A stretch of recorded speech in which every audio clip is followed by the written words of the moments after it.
The transport ship shook as it passed through the final security checkpoint. Hana pressed her face against the small window, watching the massive space station grow larger. The Galactic Coalition Academy hung in orbit around Nexus Prime like a steel fortress. Thousands of lights dotted its surface. Ships moved in and out like insects around a hive. This was where the best warriors from across the galaxy came to train. Hana felt her stomach twist with nerves. She was one of only 3 humans accepted this year. Earth was still new to the Coalition. Most species had been traveling the stars for thousands of years. Humans had barely left their own solar system. She knew what that meant. The other cadets would look down on her. The ship docked with a heavy clang. Hana grabbed her bag and followed the other new cadets into the station. The hallway was enormous. The ceiling stretched so high she could barely see it. Aliens of every shape and size moved through the corridors. Some walked on 2 legs like her. Others floated. Some crawled on 6 legs. A few were so large they had to duck through doorways. A Vraxian cadet pushed past her without a word. He was nearly 3 meters tall, covered in thick armored plates. His race had conquered 47 star systems. Hana had read about them. They were respected, feared. She was neither. The orientation took place in the Hall of Records. The room was circular and vast. Hundreds of cadets filled the space, sitting in rows that spiraled upward. Hana found a seat near the back. She noticed the empty seats around her. Other cadets moved away when they saw her uniform markings. The small patch that showed she was from Earth. A massive Vraxian in an instructor's uniform walked to the center of the hall. His voice boomed without needing a microphone. This was Instructor Talvik. Hana had heard stories about him. He had commanded fleets, won battles, destroyed entire enemy armadas. "Welcome to the Academy," Talvik said. His eyes swept across the assembled cadets. "You come from hundreds of worlds. Different species, different cultures. But here you will learn to fight as one. You will learn what it means to serve the Coalition." He gestured to a strange device in the center of the hall. It stood on a pedestal, shaped like a vertical disc made of dark metal. Lights pulsed within it. The bioscanner.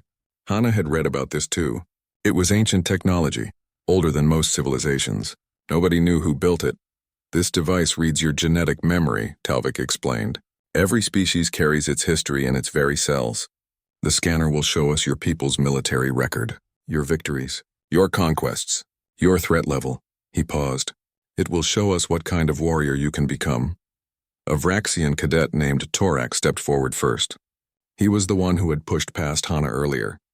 He placed his hand on the scanner with confidence. The device hummed. Then it exploded with red light. The color filled the hall like blood. Words appeared in the air above the scanner. Holographic text that everyone could read. Vraxian Empire. Conquered systems 47. Extinct species 12. Enemy casualties 18 billion. Threat level Alpha Prime. The hall erupted in cheers. Cadets stomped their feet. Some roared. Others clicked their mandibles in approval.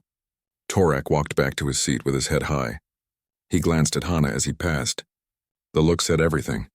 This is what a real warrior looks like. More cadets went forward. A Keltorian named Riva showed 89 territorial wars, 3 billion casualties. Threat level Alpha.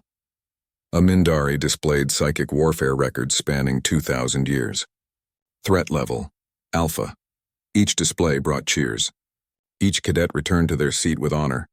Then Instructor Talvik called her name. "Cadet Hana, human, step forward." The hall went quiet.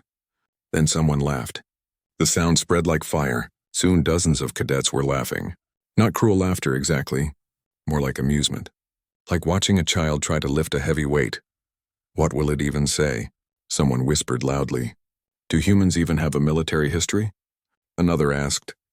"Probably hunted small animals," Torak said with a grin. More laughter. Hana felt her face grow hot. She stood and walked down the steps. The walk felt like forever.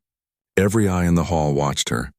She could feel their amusement, their pity, their certainty that she did not belong here. She reached the scanner and placed her hand on its surface. The metal was cold. The device hummed just like before. But nothing happened. The seconds stretched. 10 seconds, 20, 30. The longest of any cadet so far. "Is it broken?" Someone joked. More nervous laughter. Even Instructor Talvik frowned. He had never seen the scanner take this long. Then the scanner began to change. The normal red light did not appear. Instead, something else emerged. A darkness. It started as a small spot at the center of the device, then spread outward like ink in water. Deep black. Not the absence of light, but something darker. Something wrong. Warning alarms began to blare.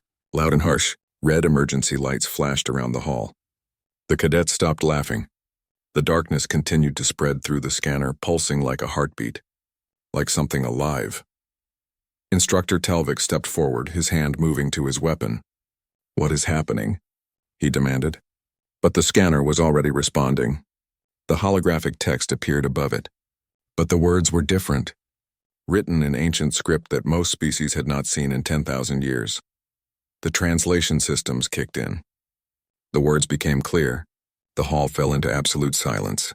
Not a sound, not a breath.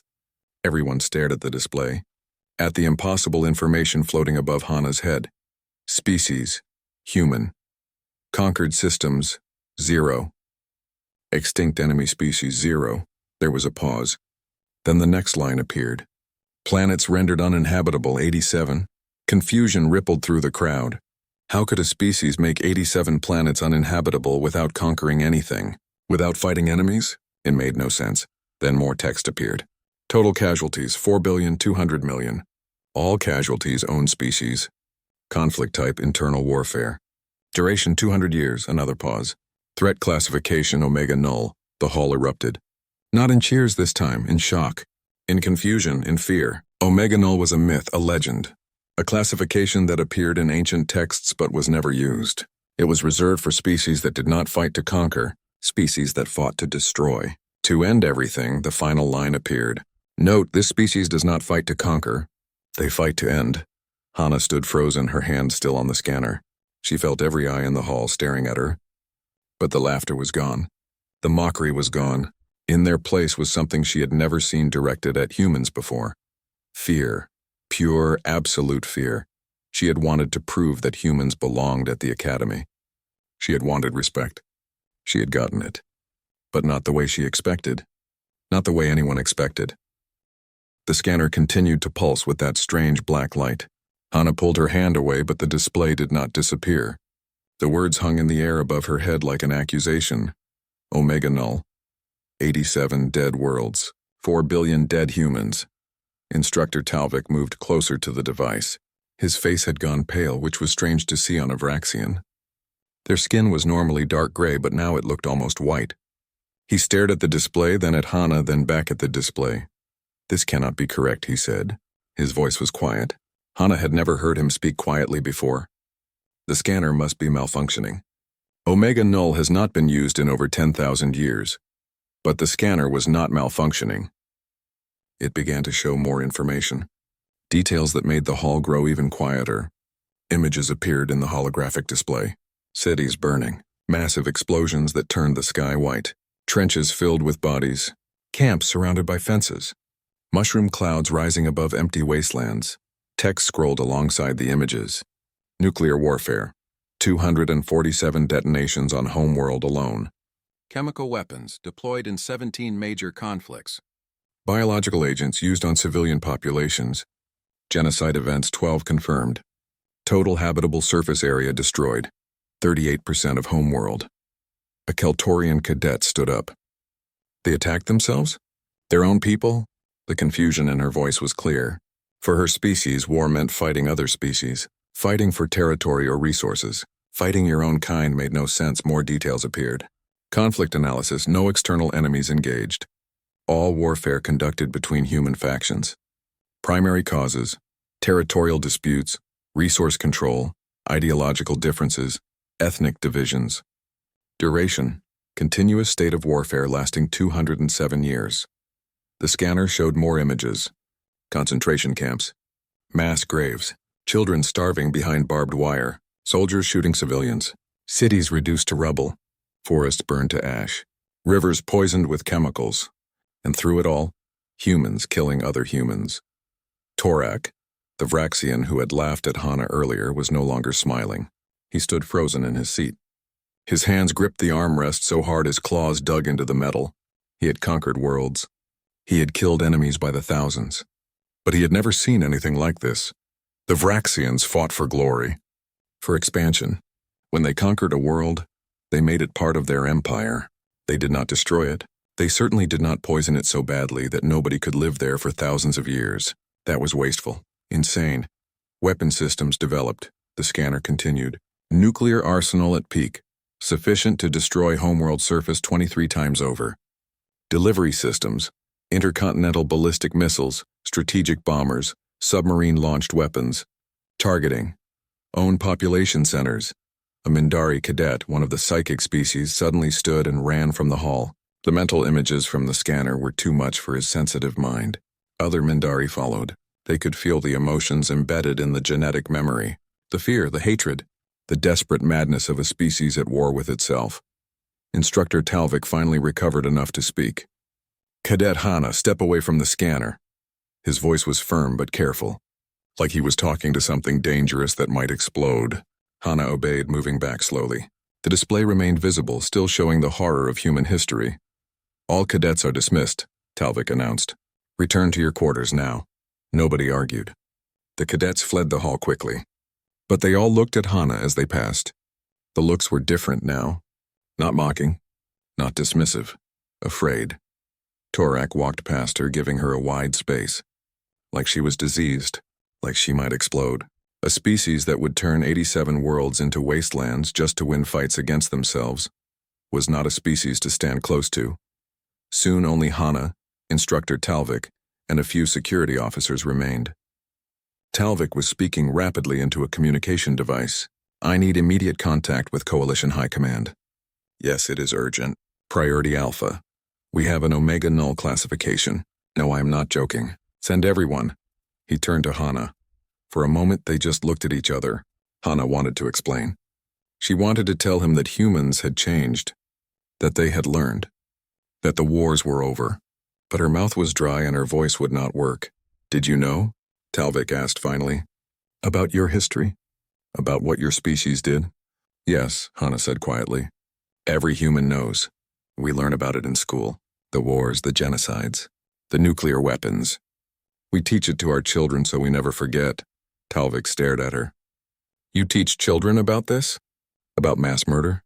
About destroying your own worlds? So we remember, Hana said. So we never do it again. We build monuments to the dead. We preserve the camps. We keep the records. We make it hurt to remember because forgetting would be worse. The instructor did not seem to know what to say to that. His people celebrated their victories. They built monuments to their conquests. Humans built monuments to their failures, to their shame. What kind of species did that? The scanner finally powered down. The black light faded, but the damage was done. Within hours, every cadet in the academy knew. The humans were Omega Null. The humans had nearly destroyed themselves. The humans were the most dangerous species anyone had ever encountered, and they had done it all to themselves. Security officers arrived and escorted Hana from the hall. Not roughly, but firmly. She was taken to a small room with transparent walls.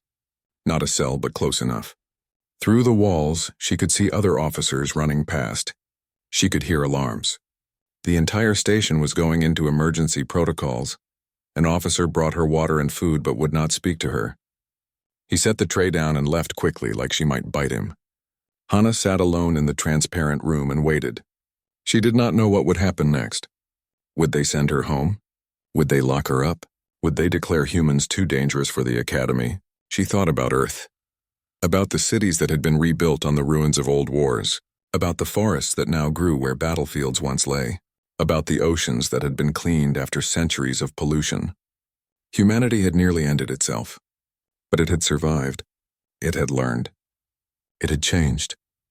But how do you explain that to species who had never faced their own extinction?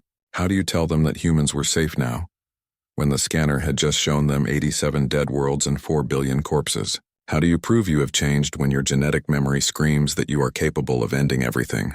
Through the transparent walls, Hana saw the other 2 human cadets being brought to similar rooms. Minji looked terrified. Deho looked angry. They were placed in rooms near hers but separated by guards. The 3 humans were isolated from each other and from everyone else. More officers arrived. These ones wore different uniforms, higher ranks, admirals and commanders. They gathered in a command center visible from her room. She could see them looking at screens, reviewing data, arguing. Every few minutes, one of them would glance at her through the transparent wall. The looks were always the same, calculating, assessing, wondering if she was a threat. The Academy had wanted to make her prove she was a warrior. The scanner had done that, but not in the way anyone expected.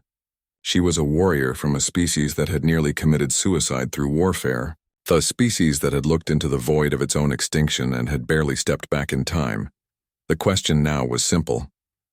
Would the galaxy give humanity a chance to prove it had changed, or would they decide that Omega Null was too dangerous to let loose among the stars?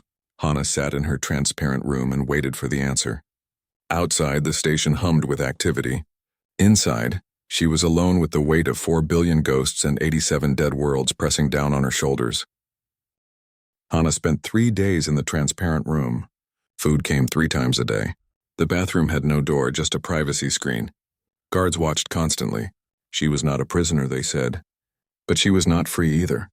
She was being assessed, evaluated, studied like a dangerous animal in a zoo.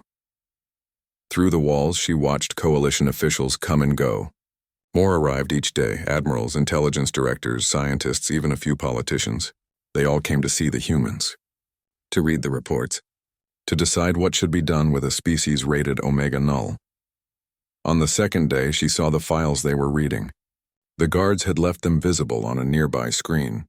Earth's complete history displayed in clinical detail. World War I, World War II, Korea, Vietnam, the Cold War, Rwanda, Syria. The list went on and on. Each conflict documented with death counts, weapon specifications, and tactical analysis. The officials looked shocked as they read. One Thraxian admiral, an old warrior with scars covering his scales, stared at the screen for hours. He kept shaking his head. Hana saw him pointing at something, arguing with another officer. She could not hear the words, but she could see his expression: disbelief, horror, confusion.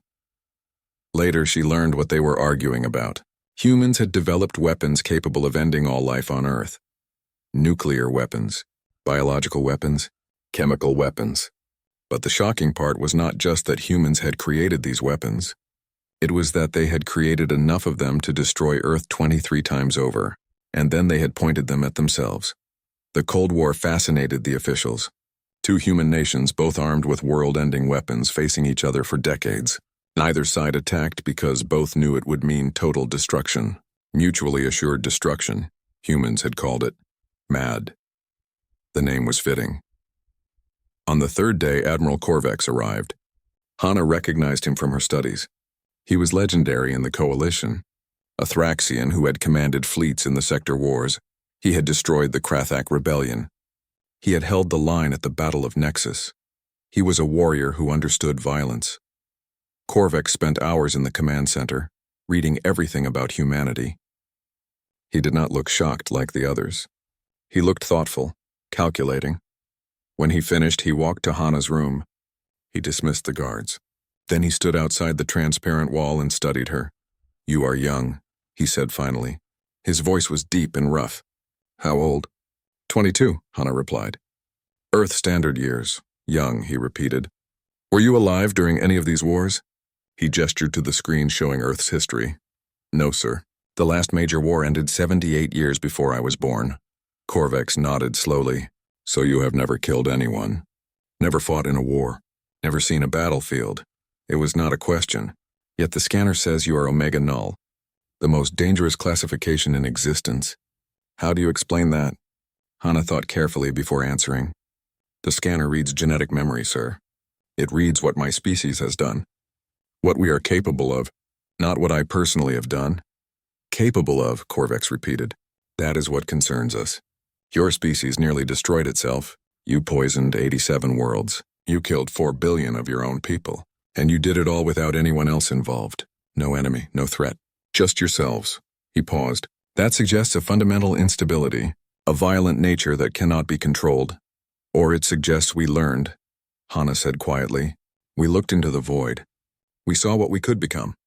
And we chose to step back. Corvex tilted his head. Step back? You still have the weapons. I have seen the reports. Earth maintains a nuclear arsenal. You have the biological weapons research. The knowledge is still there. We keep them as a reminder, Hana explained. We sealed most of them away. We turned the rest into power sources. But we keep the knowledge because forgetting would be dangerous. We need to remember what we are capable of so we never do it again. The Admiral was quiet for a long moment. The Council wants to quarantine Earth, he said bluntly. They want to restrict human travel. Perhaps ban humans from the Coalition entirely.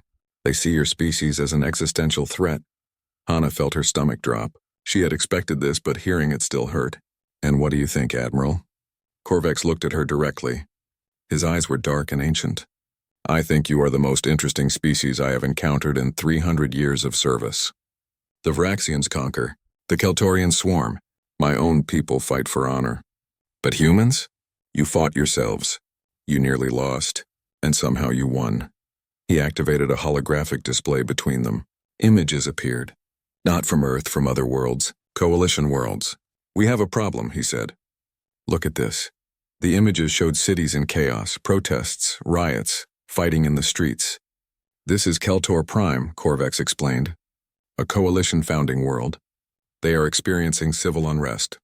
Different factions fighting for control. We do not know how to handle it. Our military can crush rebellions, but this is different. This is a society tearing itself apart from within. More images, different worlds. Same problems, internal conflicts, civil wars, societies fragmenting. It is happening across the coalition, Korvax said. We are good at fighting external threats. But internal collapse? We have no experience with that. He looked at Hana meaningfully. But you do. Your entire history is internal conflict. Civil wars, revolutions, genocides.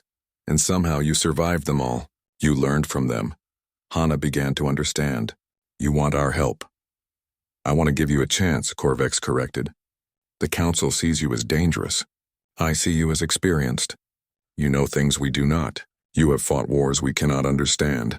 That makes you either a threat or an asset. He paused. I want you to prove which one you are.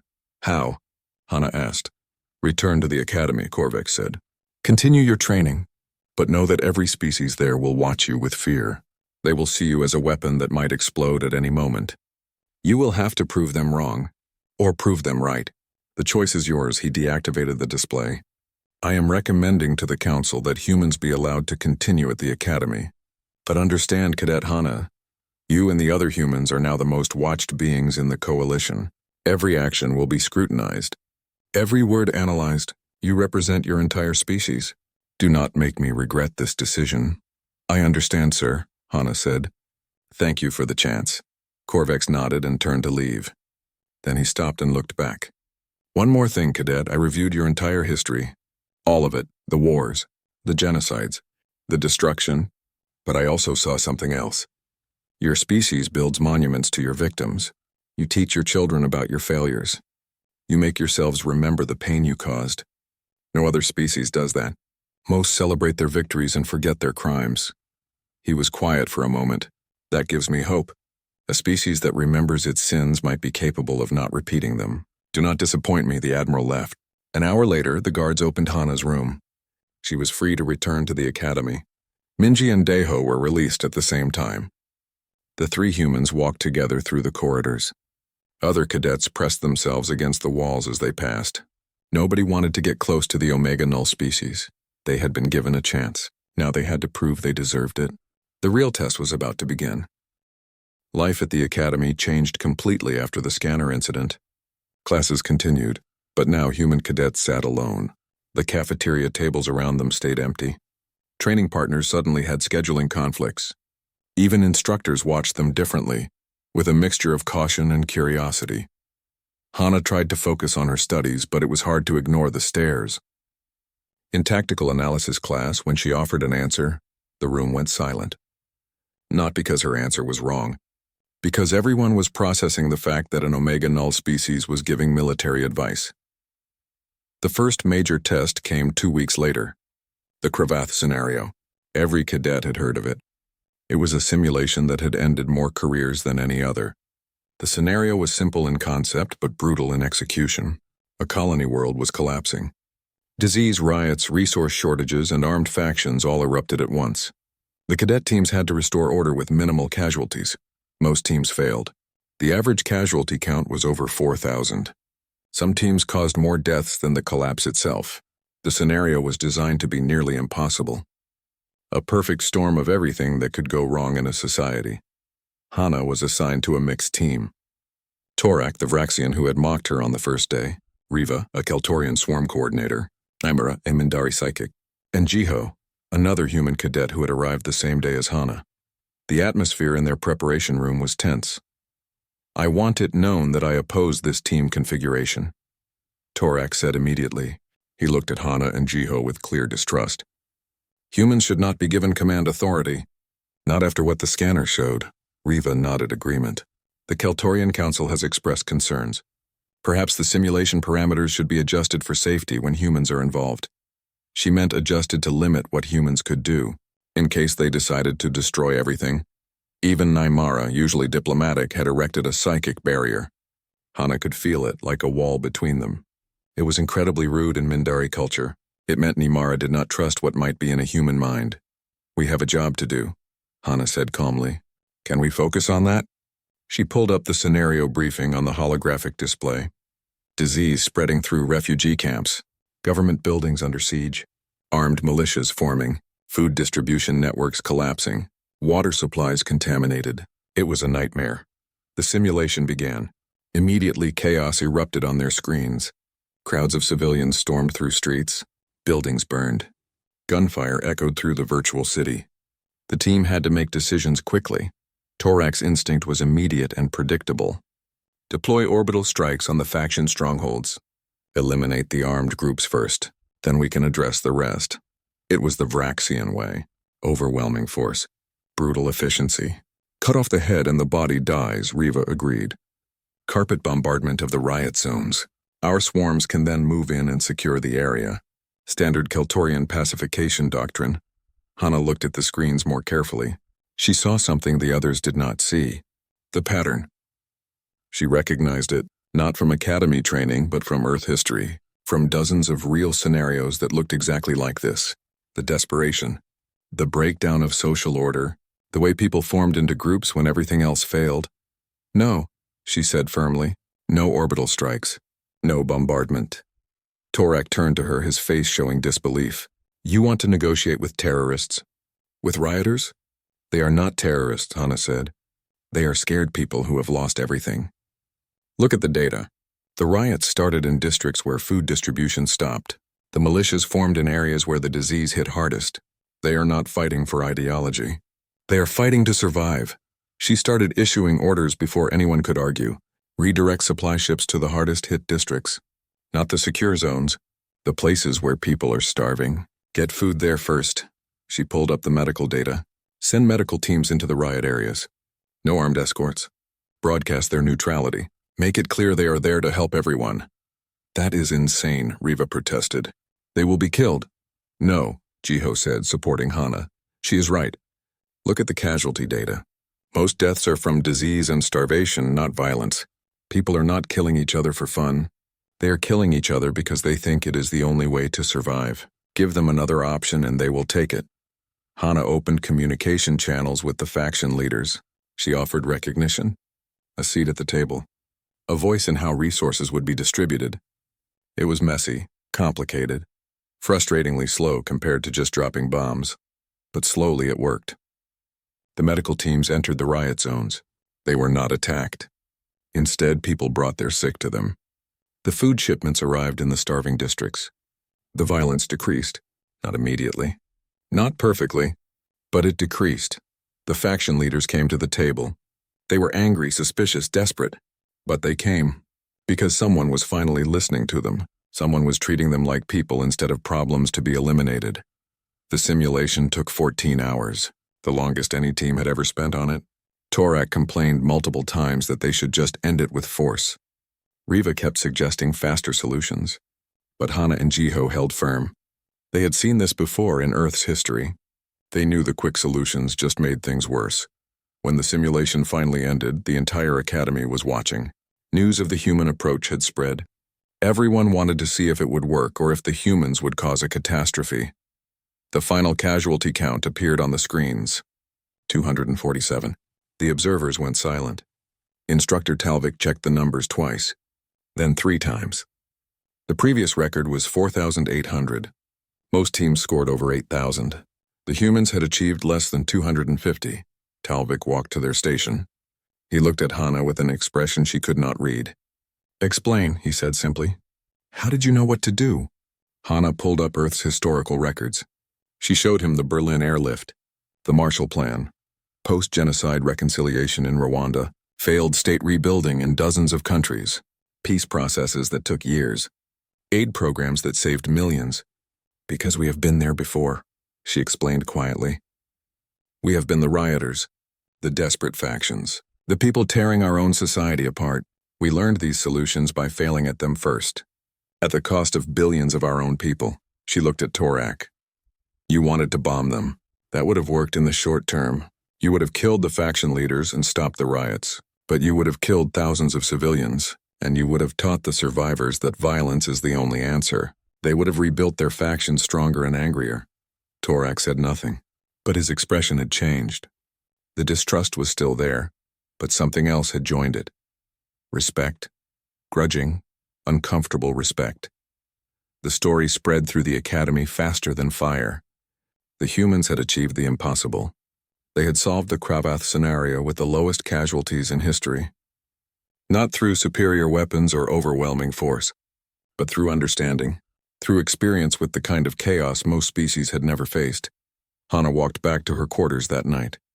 The corridors were still quiet as she passed. Other cadets still gave her space. But the looks had changed. They were still afraid of humans. But now they were also beginning to understand why Admiral Korvex had given them a chance. Humans were not just dangerous. They understood chaos in ways others could not, because they had lived through it. They had nearly destroyed themselves learning these lessons, and now maybe those terrible lessons could help save others from the same fate.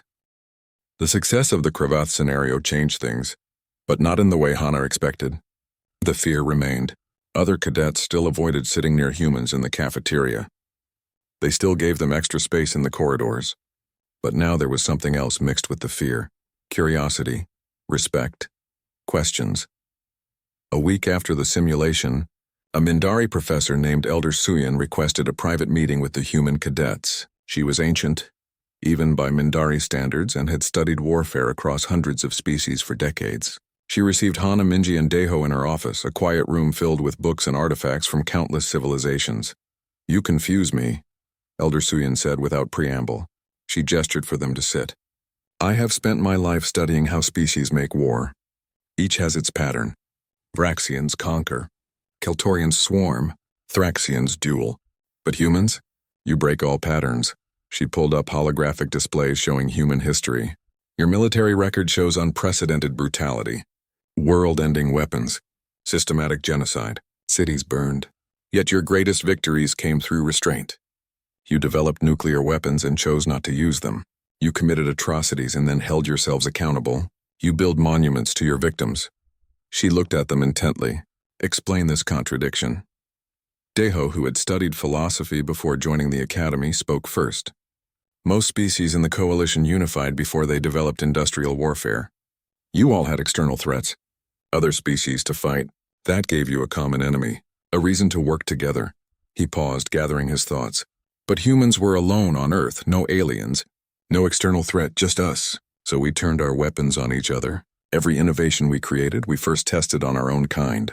Every atrocity we committed against people who looked like us, who spoke like us. Who were us?" Minji continued. "We learned the cost of war by paying it ourselves, in full, with our own blood. We did not conquer others and take their resources. We destroyed our own resources. We did not enslave other species. We enslaved each other. Every lesson in our history is written in human lives." Elder Suyin was quiet for a long time. "So you developed empathy through trauma," she said finally. "Other species bond through shared triumph. Vraxians celebrate their conquests together. Keltorians achieve unity through their hive minds. But humans bonded through shared suffering." The concept seemed to disturb her. "It is not pleasant," Hana admitted. "We do not celebrate our history. We mourn it. But yes, our unity came from recognizing that we were destroying ourselves, that if we did not change, we would all die. That realization, that moment of looking into the void and choosing to step back, that is what made us human. Word of this conversation spread. More professors began approaching the human cadets. More questions, more discussions. The Academy's instructors started adding case studies from Earth's history to their curriculum.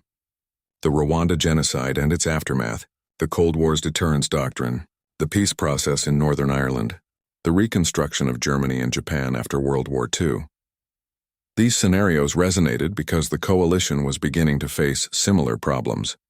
Member species with internal conflicts, colonies on the brink of civil war, ideological movements threatening to fracture unified worlds, problems that could not be solved by deploying fleets and dropping bombs. In strategy class one day, Instructor Talvik presented a new scenario. A coalition world was fragmenting along cultural lines. Different groups wanted independence. Violence was escalating. The question was simple: how do you stop it? Before the scanner incident, the answers would have been predictable. Military intervention, orbital blockades, forceful reunification. But now half the class looked at the human cadets, waiting, wondering what Earth would have done.